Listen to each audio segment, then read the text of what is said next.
नमस्कार दोस्तों, आज हम आपके लिए लेकर आए हैं नागपंचमी की कहानी। तो प्राचीन काल में किसी नगर में एक सेठ रहते थे। उनके 7 पुत्र थे और सातों शादीशुदा थे। सातों पुत्रों की बहू में सबसे छोटी बहू सबसे ज्यादा सुंदर, सुशील और संस्कारी थी।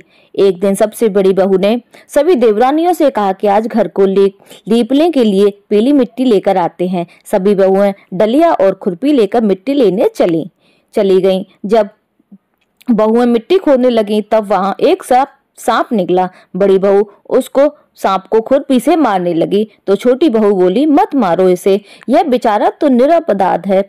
यह सुनकर बड़ी बहू ने सर्प को नहीं मारा। तब सर्प एक ओर जाकर बैठ गया। छोटी बहू ने सर्प से कहा, आप यहाँ से जाना मत, मैं अभी आती हूँ। ऐसा कहकर छोटी बहू सर्प के लिए दूध लेने चली गई। घर पहुंचकर वह अपने कामों में लग गई और सर्प को किया वादा भूल गई। अगले दिन जैसे ही उसे यह बात याद आई तब वह दूध लेकर वहां पहुंची।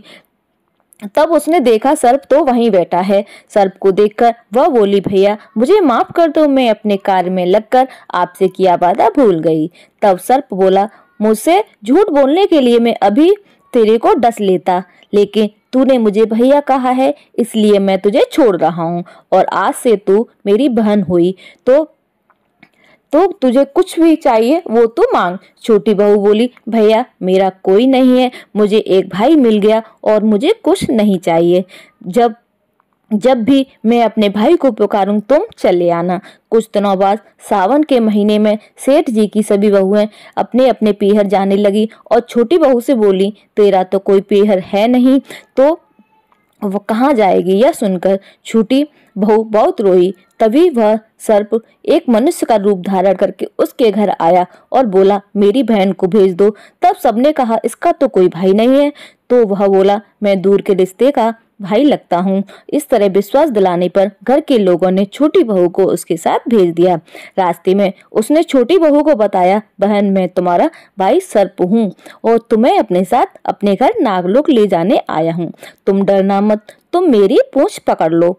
तो छोटी बहू ने सर्प के कहे अनुसार उसकी पूंछ पकड़ ली और वह नागलोक पहुंच गई। नागलोक के धन ऐश्वर्य को देखकर छोटी बहू चकित रह गई। जब सर्प ने उसे अपनी माता के पास ले गया और बोला, माता यह मेरी बहन है, इसने मेरी जान बचाई थी और यह कुछ दिन हमारे साथ रहने आई है। सर्प की माता ने छोटी बहू को गले से लगा लिया और वह वहां पर खुशी खुशी रहने लगी। वहां पर एक सर्प के छोटे छोटे बच्चे जन्मे हुए थे। वह रोज सर्प की माँ सभी को रोज दूध ठंडा करके घंटी बजाती। घंटी की आवाज सुनकर सभी बच्चे वहां आकर दूध पी लेते थे। एक दिन वह माँ से बोली, माँ आज मैं दूध ठंडा कर देती हूँ। अभी दूध ठंडा भी नहीं हुआ था कि उसने जल्दबाजी में घंटी बजा दी। घंटी की आवाज सुनकर छोटे छोटे सांप के बच्चे दौड़ पड़े और दूध पीते ही कईयों के फन जल गए। सभी सर्प बोले, हम इसे मार डालेंगे, परंतु माँ के समझाने पर बच्चे मान गए। तब उसके भाई ने और उसकी माँ ने छोटी बहू को हीरे मोती और जवाहरात देकर विदा किया। इतनी सारी धन दौलत देखकर बड़ी बहू बोली, भाई ने इतनी सारी दौलत दी है तो इसे झाड़ने के लिए एक सोने की झाड़ू भी दे देता। यह सुनकर सर्प ने एक सोने की झाड़ू भी लाकर दे दी। उसकी माँ की तरफ से हीरे मोती और मणियों का एक अद्भुत हार भी दिया।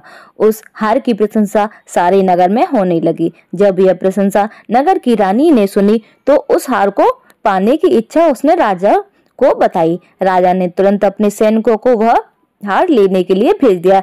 राजा के डर से छोटी बहू ने वह हार सैनिकों को दे दिया। इस बात से छोटे बहू बहुत दुखी हुई और अपने भाई सर्प को याद करके उसे सारी बात बताई। सर्प बोला, बहन तुम दुखी मत हो, राजा खुद तुम्हारे घर वह हार लौटाने आएंगे। रानी ने जैसे ही वह हार पहना वह हार सर्प बन गया और रानी ने डरकर वह बाहर फेंक दिया। कि यह देखकर राजा ने छोटी बहू को उपस्थित होने का आदेश दिया। सेठ जी स्वयं छोटी बहू को लेकर गए। राजा ने छोटी बहू से पूछा, तूने क्या काला जादू किया है? छोटी बहू बोली, राजन मुझे क्षमा कीजिए, यह हार ऐसा ही है।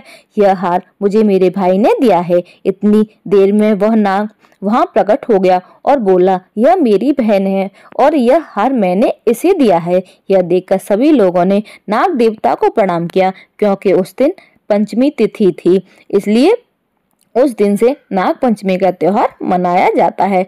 तभी से सभी स्त्रियां सर्प को अपना भाई मानकर उसकी पूजा करती हैं। तो फ्रेंड्स, कैसी लगी आपको आज की यह कहानी? और ऐसी ही और कहानियों के लिए हमारे चैनल को जरूर सब्सक्राइब कीजिए। मिलते हैं एक और न्यू ब्लॉग में। तब तक के लिए जय नाग पंचमी, जय नाग देवता, हर हर महादेव।